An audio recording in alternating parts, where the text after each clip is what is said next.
Bienvenue et merci de prendre connaissance de ce programme. Ce module traite des risques et des effets secondaires possibles de la prostatectomie radicale.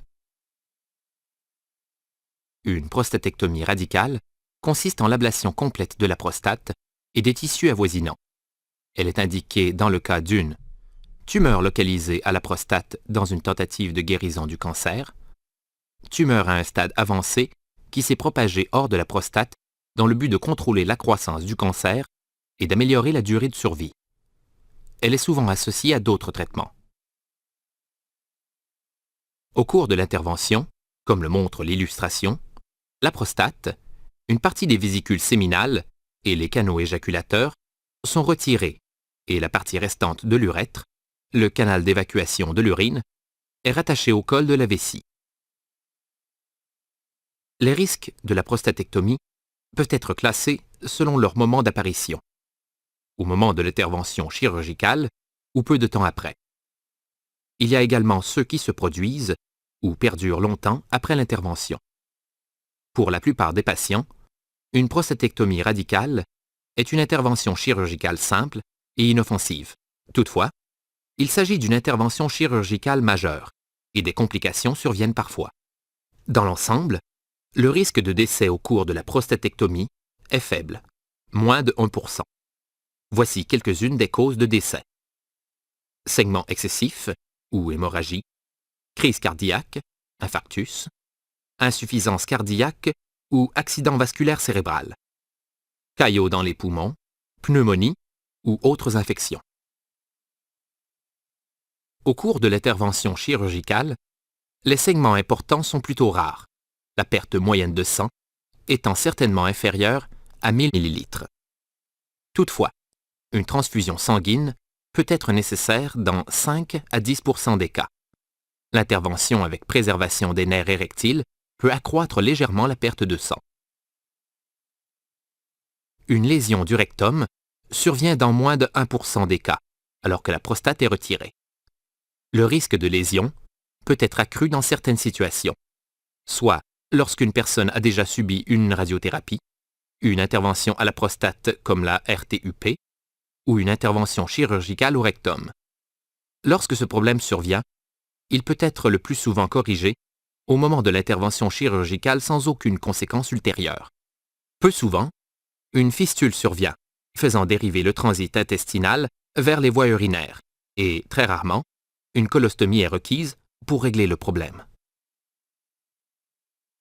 Une lésion aux uretères, les canaux qui conduisent l'urine des reins à la vessie, survient le plus souvent en présence d'une tumeur à un stade avancé ou lorsque la prostate est volumineuse, soit dans moins de 0,5% des cas. Une lésion du nerf obturateur survient très rarement lors du curage ganglionnaire. Elle peut entraîner une légère faiblesse lors du mouvement de la cuisse, se traduisant par une certaine difficulté à se mettre au lit, à sortir du lit ou de la voiture. Si le nerf est sectionné, il peut être réparé au moment de l'intervention chirurgicale.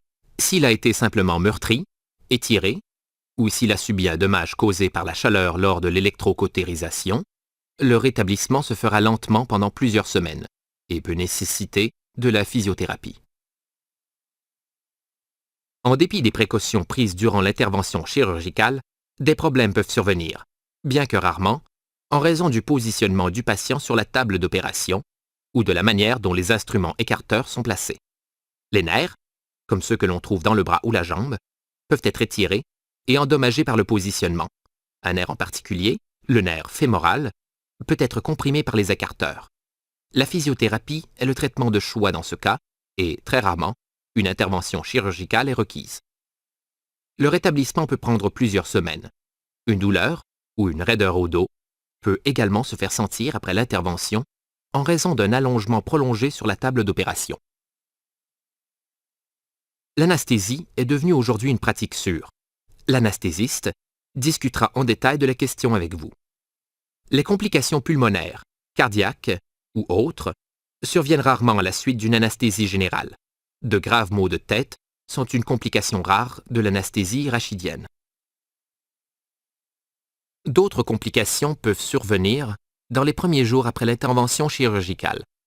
Bien que rarement, Les problèmes cardiaques, comme un infarctus du myocarde, l'insuffisance cardiaque ou des arythmies, peuvent survenir après une prostatectomie. Plus précisément, le risque d'une crise cardiaque ou infarctus du myocarde est d'environ 0 à 0,5 %. Des problèmes pulmonaires peuvent également se produire, bien que rarement. Souvent, les poumons s'affaissent partiellement après l'administration d'un anesthésique général, une condition désignée sous le nom d'atélectasie. C'est pour cette raison que vous serez encouragé à faire des exercices respiratoires après l'intervention chirurgicale. La pneumonie est une complication peu fréquente de la prostatectomie. Des saignements continus ou différés sont une complication rare et peuvent exiger le retour à la salle d'opération. Les infections touchant la vessie, la plaie, l'abdomen, l'intestin ou les sites d'insertion de lignes intraveineuses peuvent survenir dans 1% des cas. Le drainage prolongé de l'urine au moyen d'une sonde peut survenir dans 1 à 10% des prostatectomies. Cette condition survient à cause d'une ouverture qui perdure au point de connexion entre la vessie et l'urètre, entraînant ainsi une fuite de l'urine. Ce problème disparaît généralement avec le temps, nécessite très rarement une nouvelle intervention chirurgicale. Toutefois, il peut être nécessaire de maintenir la sonde urinaire ou le cathéter en place pendant une plus longue période. Dans de rares cas, le cathéter peut demeurer en place pendant 2 à 3 mois. Le lent retour de la fonction intestinale, appelé iléus, survient à l'occasion après une prostatectomie et peut prolonger légèrement le séjour à l'hôpital jusqu'au retour de la fonction normale. L'enflure des organes génitaux ou des membres inférieurs peut survenir après l'intervention chirurgicale, habituellement à la suite d'une obstruction temporaire du drainage lymphatique aggravée par l'excès de liquide intraveineux et une faible mobilisation. L'emploi de bas de contention et la mobilisation sont les moyens utilisés pour traiter ce problème qui requiert rarement une médication pour éliminer le surplus de liquide corporel. Les problèmes liés au cathéter peuvent être incommodants peu de temps après l'intervention, notamment lorsque le cathéter tombe par accident ou est retiré précocement. Si un tel problème survient au cours des premiers jours, un urologue doit alors remplacer le cathéter au moyen d'un cystoscope ou endoscope flexible, introduit dans la vessie. Point important à souligner, un caillot dans les jambes, soit une thrombose veineuse profonde ou TVP, ou dans les poumons, une embolie pulmonaire EP, peut se former en raison d'une moins bonne circulation veineuse pendant et après l'intervention chirurgicale alors que le patient est immobile. Cette complication, potentiellement mortelle, peut se produire à la suite de n'importe quelle intervention chirurgicale. Des mesures peuvent être prises pour la prévenir, comme l'utilisation de bas de contention, la prise de médicaments anticoagulants et la mobilisation précoce. Ce problème peut survenir durant l'hospitalisation ou, plus rarement, à la sortie de l'hôpital. Après une prostatectomie radicale, le risque de TVP est d'environ 1 à 3%, alors que le risque d'EP est de 0,5 à 2%. Lors de la dissection du nœud lymphatique, un peu de liquide lymphatique peut s'accumuler dans le bassin et former ce que l'on appelle un lymphocèle. Les lymphocèles plus importants surviennent dans environ 0,5 à 2% des cas, requérant parfois la pose d'un drain ou, plus rarement, une intervention chirurgicale. De même, si l'urine s'écoule de l'anastomose, elle peut s'accumuler dans le bassin et mener à un urinome. Le traitement de l'urinome est similaire à celui du lymphocèle. Enfin, un problème au niveau de la plaie ou de la scission survient rarement après une prostatectomie, soit dans environ 1% des cas. Dans le pire des cas, les bords de la plaie peuvent se séparer. On parle de déhiscence, nécessitant une nouvelle intervention pour refermer la plaie. Il est possible que la plaie s'ouvre partiellement avec les organes, faisant saillie à travers la paroi abdominale, une condition appelée hernie. Cela étant dit, les complications possibles à long terme constituent la principale préoccupation de la plupart des hommes. Il existe 3 risques principaux dont il faut être conscient. Dysfonctionnement érectile, ou DE, perte du contrôle urinaire, ou incontinence, cicatrice au col de la vessie. Le dysfonctionnement érectile et son lien avec tous les traitements du cancer de la prostate est un sujet traité en détail dans un module à part. Quelques points clés sont abordés ici. Il est difficile de prédire la probabilité d'un dysfonctionnement érectile après une prostatectomie, car elle dépend de plusieurs facteurs, notamment l'âge, la qualité des érections avant l'intervention chirurgicale, la préservation des nerfs érectiles. Quant au degré élevé de variabilité, les risques de DE après une intervention chirurgicale sont d'environ 20 à 80 %, avec moins de 10 % des hommes rapportant avoir la même fonction érectile après l'intervention.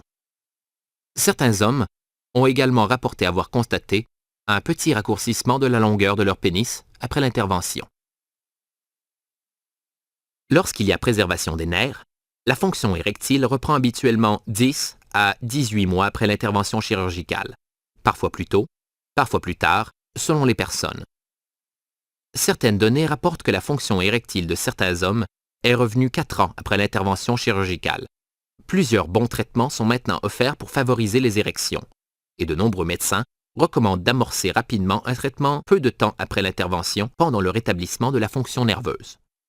La prise de médicaments par voie orale ou en injection peu de temps après l'intervention chirurgicale peut accélérer le retour des érections.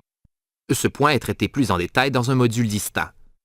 Apporter des changements au mode de vie comme cesser le tabagisme, perdre du poids, manger sainement et faire régulièrement de l'exercice peut aider à optimiser la fonction érectile. Le contrôle urinaire après une intervention chirurgicale à la prostate est également abordé dans un module à part. Les hommes ont 2 niveaux de contrôle urinaire, un soi-disant sphincter urinaire interne, ou valve, et un sphincter urinaire externe. La prostatectomie supprime le mécanisme interne de la valve de sorte que l'homme doit uniquement compter sur le sphincter externe pour le contrôle urinaire. Puisque la prostatectomie radicale peut aussi affaiblir la fonction du sphincter externe, la perte du contrôle urinaire, appelée incontinence à l'effort, peut survenir. Cette illustration montre le sphincter interne, dont le mécanisme d'action est similaire à celui d'une valve située dans le col de la vessie, ainsi que l'urètre, dont une partie est entourée par la prostate. Cette valve est enlevée lors de la prostatectomie, de sorte que le contrôle urinaire devient désormais dépendant du sphincter externe, une autre valve. Le sphincter externe est un muscle que nous pouvons contracter volontairement pour arrêter l'écoulement d'urine. L'incontinence, une possible complication, peut aussi résulter d'une vessie hyperactive ou hypertonique, ou incontinence par impériosité, ou de l'obstruction de l'évacuation de la vessie, ou incontinence par regorgement. La vessie hyperactive chez les hommes est un sujet abordé dans un module à part. Quoi qu'il en soit, lorsque le cathéter est retiré, les fuites urinaires sont courantes. La plupart des hommes retrouvent rapidement un bon contrôle urinaire. Retrouver le contrôle complet peut prendre jusqu'à 1 ou 2 ans. Comme mentionné précédemment, il semble que les exercices de Kegel des muscles du plancher pelvien accéléreraient le rétablissement du contrôle urinaire.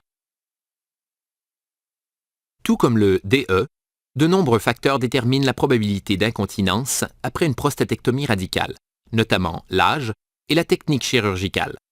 Globalement, environ 5 à 20 % des patients utiliseront une protection après l'intervention chirurgicale. 15 à 20 % des hommes auront de petites fuites urinaires, alors que 2 à 10 % des hommes auront des pertes importantes qui pourront nécessiter une correction chirurgicale. Au besoin, de bons traitements existent si les fuites urinaires persistent.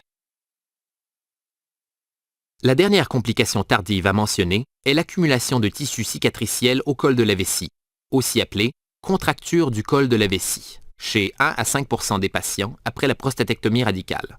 Cela peut entraîner un ralentissement du flot urinaire, une difficulté à vider la vessie ou de l'incontinence. Le traitement, habituellement en clinique externe, consiste en une endoscopie, aucune incision externe, pour couper le tissu cicatriciel ou dilater l'urètre.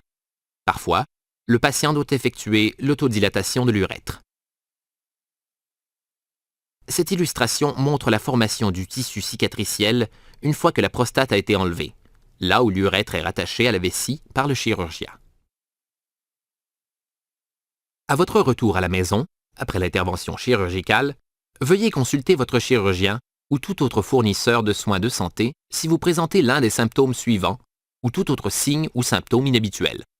Fièvre, nausées et vomissements, douleur incontrôlable, toux ou essoufflement, enflure des jambes endolories, douleur à la poitrine, problèmes liés au cathéter ou difficulté à uriner lorsque le cathéter est retiré, rougeur, sensibilité accrue ou enflure à l'endroit de l'incision.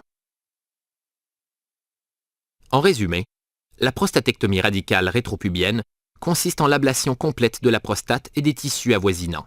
Elle est effectuée dans le but de guérir, ou du moins d'aider à maîtriser le cancer de la prostate. Puisqu'elle est considérée comme une intervention chirurgicale majeure, elle comporte plusieurs risques importants qu'il faut bien comprendre avant de subir l'intervention. Ces risques ont été décrits en détail dans cette présentation. Dans l'ensemble, la prostatectomie radicale est une intervention chirurgicale courante et sûre, dont le taux de satisfaction est élevé. Nous espérons sincèrement que ce module ait amélioré votre compréhension des risques associés à la prostatectomie radicale. Nous vous souhaitons une bonne chance pour l'avenir et nous tenons à vous remercier de nouveau d'utiliser les services de MD Conversation.